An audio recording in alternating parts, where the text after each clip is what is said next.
Hello everyone. Hope so सभी अच्छे से होंगे और सबकी स्टडीज भी बहुत अच्छे से चल रही होंगी विद सम कंफ्यूजन। कंफ्यूजन इस चीज का कि सर सुनने में आ रहा है कि न्यू सिलेबस न्यू स्कीम बहुत जल्दी अनाउंस होने वाली है और उसके अंदर सिलेबस चेंज हो रहा है, पेपर पैटर्न चेंज हो रहे हैं, कुछ ओपन बुक के प्रपोजल हैं इंस्टीट्यूट के। एंड सबसे बड़ी बात कि शायद मई 23 लास्ट अटेम्प्ट होगा एग्जिस्टिंग सिलेबस का एंड नवंबर 23 के अंदर सारे स्टूडेंट्स न्यू स्कीम की अकॉर्डिंग पेपर देंगे।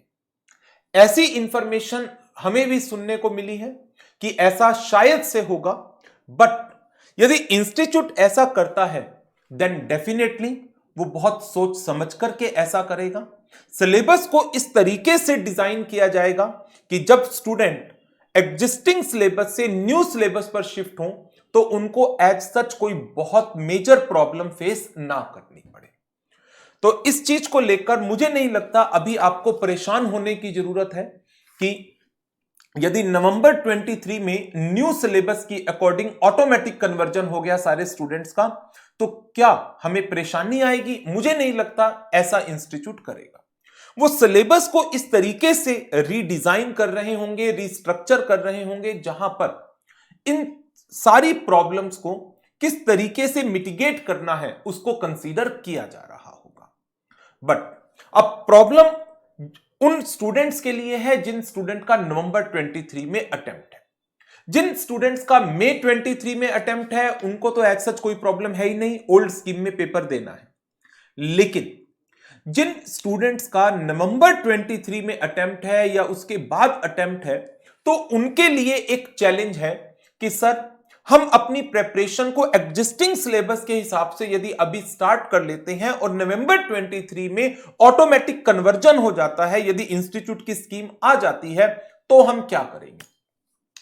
टाइम टू टाइम इंस्टीट्यूट ने क्लैरिफाई किया है इस चीज को कि स्टूडेंट अपने एग्जिस्टिंग सिलेबस के साथ कंटिन्यू करें। जब भी न्यू स्कीम अनाउंस होगी, सिलेबस पर आएगा तो उस समय इन सब बातों का ध्यान रखा जाएगा कि किस तरीके से स्टूडेंट ट्रांजिशन करेंगे। तो अभी मुझे लगता है आप लोगों को अपनी प्रेपरेशन जो एग्जिस्टिंग सिलेबस की है उसके हिसाब से करनी चाहिए। नवंबर 23 की ट्रांजिशन यदि होनी भी होगी तो मुझे लगता है विद इन 2 और 3 मंथ ये सब चीजें सामने आ जाएंगी। इंस्टीट्यूट ऑफिशियली इसको अनाउंस कर देगा और मुझे लगता है शायद 2-3 महीने भी नहीं लगेंगे, रादर बाय एंड ऑफ या मिड ऑफ दिसंबर ये सब चीजें पब्लिक डोमेन के अंदर शायद से आ जाएंगी यदि इंस्टीट्यूट को नवंबर 23 में ऐसा करना होगा। तो जो इंफॉर्मेशन मार्केट के अंदर है, टीचर्स के पास अवेलेबल है या काउंसिल मेंबर्स के पास अवेलेबल है, तो जो इंफॉर्मेशन आप लोगों को मिल रही है वो इंफॉर्मेशन काफी हद तक इंप्लीमेंट होगी ऐसा हमारा मानना है। बट हो सकता है एंड मोमेंट पर जब स्कीम को, कोर्स को, सिलेबस को फाइनलाइज किया जाए, कंसीडरिंग द कि क्या सिचुएशन है, क्या क्या फीडबैक मिले हैं, उसके बेस पर हो सकता है लास्ट मोमेंट पर भी कुछ चेंजेस आ जाए। As far as audit paper is concerned, जो फाइनल का ऑडिट पेपर है उसके अंदर जो मेरे पास इंफॉर्मेशन अवेलेबल है, बेस्ड ऑन दैट सिलेबस में क्या क्या चेंजेस हम एक्सपेक्ट कर सकते हैं मैं उसके बारे में थोड़ा सा आपको बता सकता हूं। बेस्ड ऑन दैट आप अपनी प्रेपरेशन को एग्जिस्टिंग सिलेबस के अंदर ही स्टार्ट कर सकते हैं। तो यदि बाद में ऑटोमेटिक कन्वर्जन हो भी गया नवंबर 23 में, सो दैट मुझे नहीं लगता ऐसे कोई बहुत मेजर चेंजेस हैं जो ऑडिट के पेपर में आपको देखने को मिलेंगे as far as syllabus is concerned. हां, पेपर पैटर्न आपको ध्यान हो तो जो क्लासेस हमारी अभी चली रही हैं अक्टूबर 22 बैच की, तो उस बैच के अंदर ही क्या पेपर पैटर्न एक्सपेक्टेड है जिसके बारे में इंस्टीट्यूट ने टाइम टू टाइम अपनी न्यू स्कीम के बारे में जब भी कहा है तो उस बात को फोकस किया है, that is case study based paper. तो फाइनल ऑडिट के अंदर हम एक्सपेक्ट कर रहे हैं केस स्टडी बेस्ड पेपर होगा और एग्जिस्टिंग बैच में उस चीज को हम पूरी तरह से कंसीडर भी कर रहे हैं। टाइम टू टाइम हर एक चैप्टर को या एक मॉड्यूल खत्म होने के बाद उससे रिलेटेड जितनी भी केस स्टडीज हैं, चाहे वो इंस्टीट्यूट के स्टडी मटेरियल में है, आरटीपीज में है, एमटीपीज में है, किस तरीके से उन केस स्टडीज को अटेम्प्ट करना है वो सब हम डिस्कस करके चल ही रहे हैं।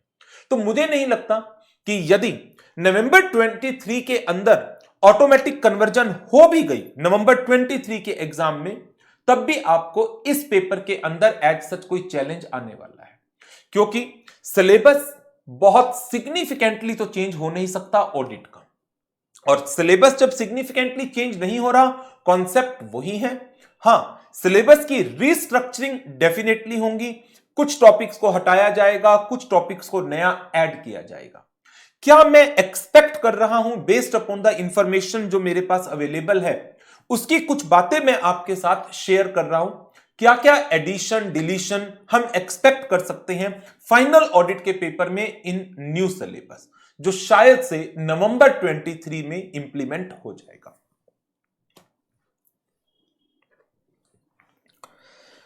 चैप्टर नंबर 1, ये जो चैप्टर की सीक्वेंस है एग्जिस्टिंग सिलेबस की है। एग्जिस्टिंग सिलेबस के अंदर जो हमारा चैप्टर नंबर 1 है, that is on auditing standard statement guidance note overview. इस चैप्टर के अंदर अभी हमारे सिलेबस में एसक्यूसी है एंड स्टैंडर्ड ऑन ऑडिटिंग है अप टू 799। तो ऐसे 100 से लेकर 799 के बीच में जितने भी स्टैंडर्ड्स हैं वो सारे हमारे सिलेबस का पार्ट हैं। अभी इसके अंदर मैं एक्सपेक्ट कर रहा हूं, जो मेरे पास इंफॉर्मेशन अवेलेबल है उसके बेसिस पर, standards on review engagement, standard on assurance engagement and standards on related services, जो इंस्टीट्यूट ने 2019 में सिलेबस से हटाए थे, वो वापस से शायद से सिलेबस में ऐड कर दिए जाएंगे।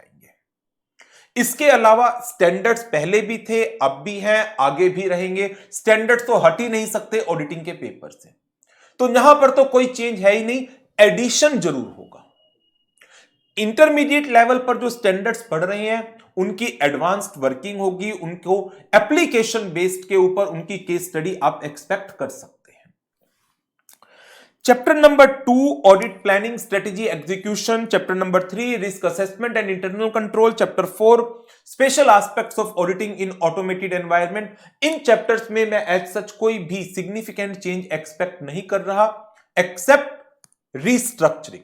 चैप्टर्स को रीस्ट्रक्चर किया जा सकता है, कुछ टॉपिक्स इधर से उधर शिफ्ट किए जा सकते हैं, इसके अलावा मुझे नहीं लगता इन चैप्टर्स में एज सच कोई चेंज आएगा।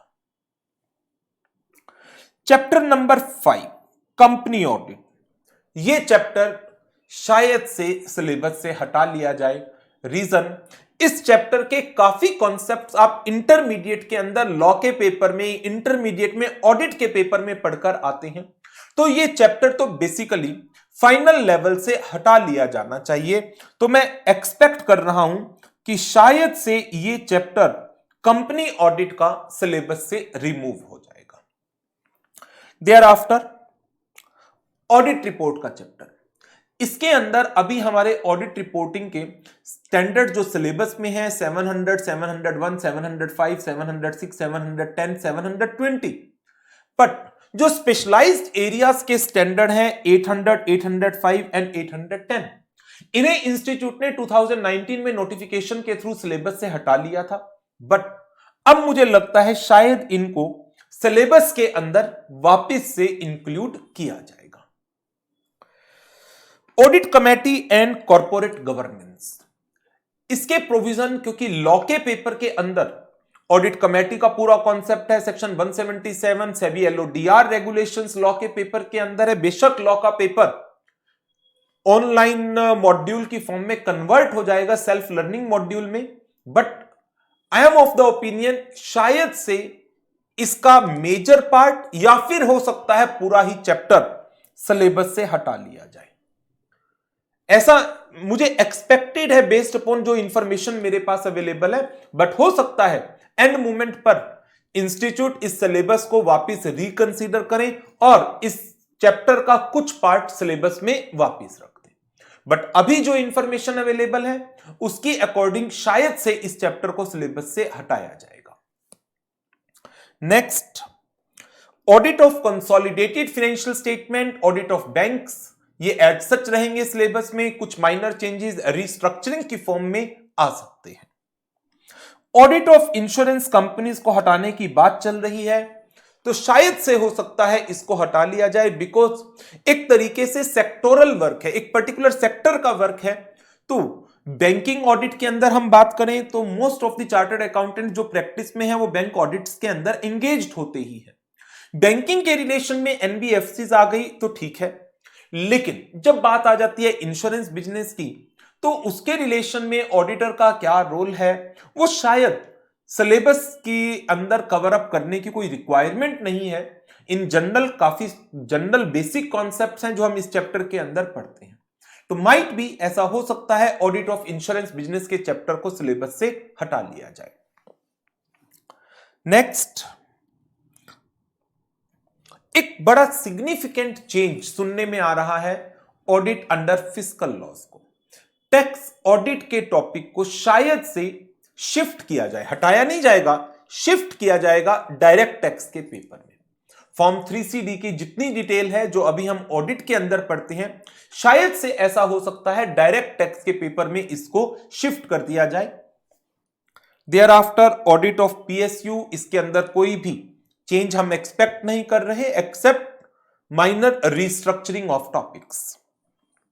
लाइबिलिटीज ऑफ ऑडिटर, ये चैप्टर हो सकता है हटा लिया जाए या फिर इसको मर्ज कर दिया जाए प्रोफेशनल एथिक्स के चैप्टर में, क्योंकि इस चैप्टर के अंदर एज सच कोई अलग से तो प्रोविजन है ही नहीं। सिविल लाइबिलिटीज, क्रिमिनल लाइबिलिटी जो ऑलरेडी आप इंटरमीडिएट के लॉ के अंदर पढ़ते हैं, सेक्शन 34, 35 या सेक्शन 147 की पेनल्टी, 447 की पेनल्टी, 448 की पेनल्टी या इनकम टैक्स एक्ट की पेनल्टी, ये सारी की सारी इधर in the paper of law और in the paper of direct tax already covered है। तो हो सकता है इस चैप्टर को पूरी तरह से हटा लिया जाए या इस चैप्टर का कुछ कंपोनेंट प्रोफेशनल एथिक्स के साथ मर्ज कर दिया जाए। Next chapter, internal audit, management audit and operational audit. Internal audit हमारे सिलेबस का एक बड़ा सिग्निफिकेंट पार्ट है, इसको मुझे लगता है एक्सटेंड किया जाएगा। स्टैंडर्ड्स ऑन इंटरनल ऑडिट के कुछ कॉन्सेप्ट सिलेबस में डाले जा सकते हैं and at the same time management and operational audit को सिलेबस में से हटाया जा सकता है। Due diligence, investigation, forensic audit में कोई सिग्निफिकेंट चेंज मैं एक्सपेक्ट नहीं कर रहा एक्सेप्ट कुछ टॉपिक्स की रीस्ट्रक्चरिंग हो सकती है, इसके अलावा कोई बड़ा चेंज एक्सपेक्टेड नहीं है यहां पर। Peer review and quality review को शायद से सिलेबस से हटाया जा सकता है, बहुत थ्योरेटिकल टॉपिक है and generally after becoming a chartered accountant इस टॉपिक का रोल आता है। तो पीयर रिव्यू, क्वालिटी रिव्यू जो सीए प्रैक्टिस के अंदर है, उनकी वर्किंग की एग्जामिनेशन है, तो ये चीजें तो जब न्यू स्कीम के अंदर आप लोग अपने पेपर को कंप्लीट कर लेंगे और जो सीओपी के अंदर जो सीओपी लेना चाहेंगे तो उसका जो एक बीच का टाइम फ्रेम है सीओपी लेने के लिए, कुछ जो एडिशनल वर्किंग बता रहा है इंस्टीट्यूट, एक्टिविटीज बता रहा है, शायद से उस समय इसको कवर अप किया जाए। बिकॉज जो चार्टर्ड अकाउंटेंट एम्प्लॉयमेंट में जाना चाह रहे हैं उनके रेफरेंस में इस टॉपिक की कोई रेलिवेंस नहीं बनती, तो माइट बी इस टॉपिक को यहां से हटाकर जो एग्जाम के बाद सीओपी लेने की जो रिक्वायरमेंट होगी उन रिक्वायरमेंट्स के अंदर इसको कंसीडर किया जा सकता है। प्रोफेशनल एथिक्स, ये तो सिलेबस का एक बड़ा इंटीग्रेटेड पार्ट है, ये रहेगा। हां, कोई स्ट्रक्चरल चेंजेस छोटे छोटे टॉपिक्स के कुछ करने होंगे अंदर से तो इंस्टीट्यूट कर लेगा।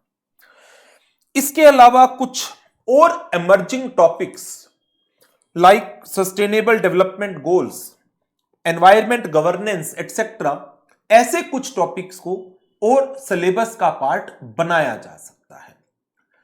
तो ये तो बात हुई कि क्या सिलेबस में हम क्या क्या चेंजेस एक्सपेक्ट कर रहे हैं।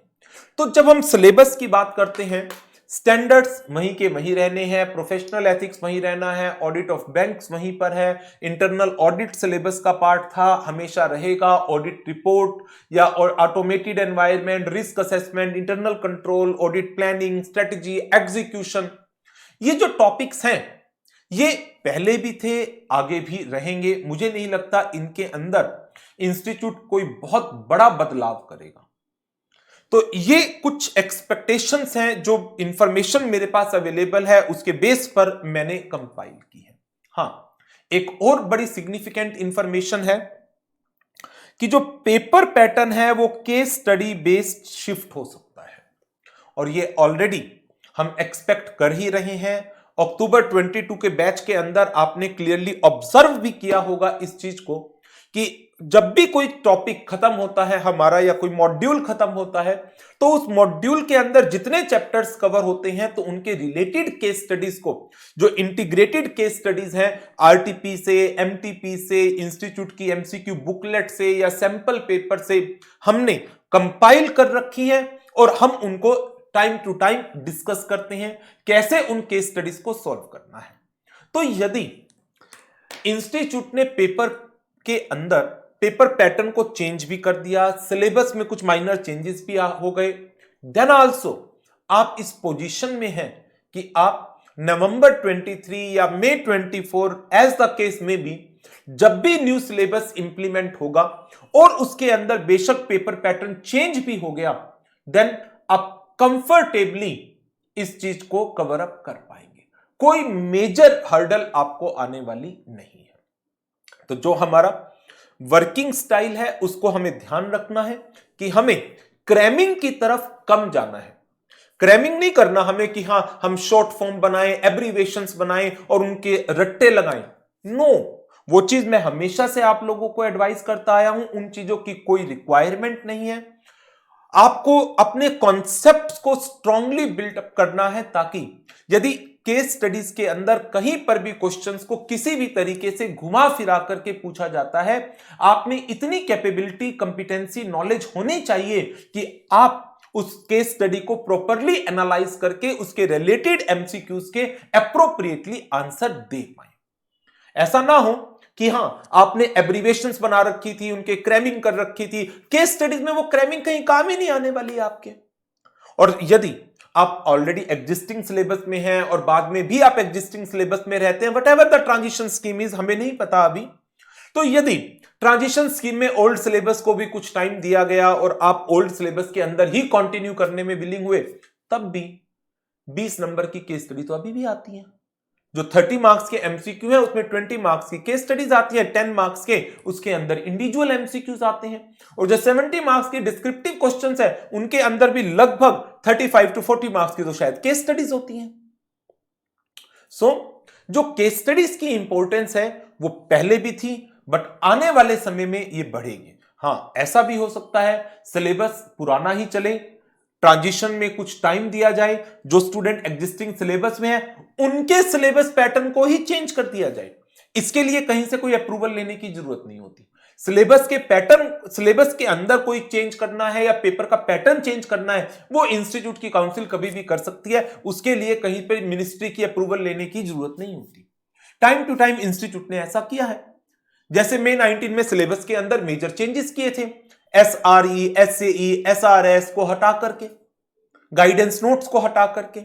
उसके बाद फिर इन्होंने मल्टीपल चॉइस क्वेश्चन डाले, thereafter integrated case studies डाली।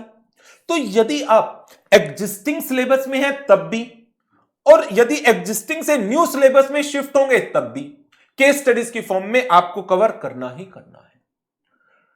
तो मुझे नहीं लगता कि न्यू सिलेबस में चाहे ऑटोमेटिक कन्वर्जन हो या एक टाइम पीरियड दिया जाए, जो तैयारी आप लोग कर रहे हैं वो तैयारी एज सच करते रहिए। केस स्टडीज की प्रैक्टिस जैसी क्लासेस के अंदर चल रही है उसी तरीके से आपको करना है। तो कोई भी परेशानी या कंफ्यूजन अभी माइंड में रखने की जरूरत नहीं है। यह टाइम है सिर्फ अपनी स्टडीज के ऊपर फोकस करने का, अपने कॉन्सेप्ट्स को बिल्टअप करने का। ये कुछ इंफॉर्मेशन मेरे पास जो अवेलेबल थी उसके बेस पर मैंने आपको इस सिलेबस में, फाइनल ऑडिट के पेपर के सिलेबस में क्या क्या एक्सपेक्टेशंस हैं चेंजेस की, वो आपके साथ डिस्कस की। बट जरूरी नहीं है कि ये चीजें जो मैंने आपके साथ शेयर की हैं ये एक्चुअल में ऐसी हो। ये हो सकता है कि जब फाइनल स्टेज पर इंस्टीट्यूट सिलेबस को अप्रूव करे तो इसके अंदर कुछ और चेंजेस वो डेफिनेटली लाएगा ही, क्योंकि एंड मोमेंट पर आते आते काफी सारे चेंजेस हैं जो ध्यान में आते हैं। फैकल्टी, बोर्ड ऑफ स्टडीज की फैकल्टीज को ध्यान में आते हैं, काउंसिल को ध्यान में आता है कि हाँ ये चीज हटा लेनी चाहिए, ये ऐड ऑन कर देनी चाहिए। सो आप अपनी तैयारी को कंटिन्यू करिए, कहीं पर किसी भी तरह की कोई प्रॉब्लम नहीं है। एंड एक चीज और, काफी स्टूडेंट्स का डाउट इस चीज का भी है कि सर यदि हम एग्जिस्टिंग बैच जो हमारे अक्टूबर 22 के हैं या नवंबर 22 के हैं या दिसंबर 22 के हैं, उन बैचेस को यदि अभी हम ज्वाइन कर लेते हैं अंडर द एग्जिस्टिंग सिलेबस, तो बाद में जब न्यू सिलेबस आएगा तो उसके अंदर क्या आप ट्रांजिशन के लिए जो भी रिक्वायरमेंट्स होंगी वो हमें अवेलेबल कराएंगे? मैंने आपको बता दिया सिलेबस के अंदर क्या चेंजेस एक्सपेक्टेड है। तो ज्यादा से ज्यादा जो चेंज आएगा ना मेजर, वो आएगा एसए 800, 805, 810, एसआरई, एसएई, एसआरएस का। वो पहले भी थे, सिलेबस में पहले भी कराते थे।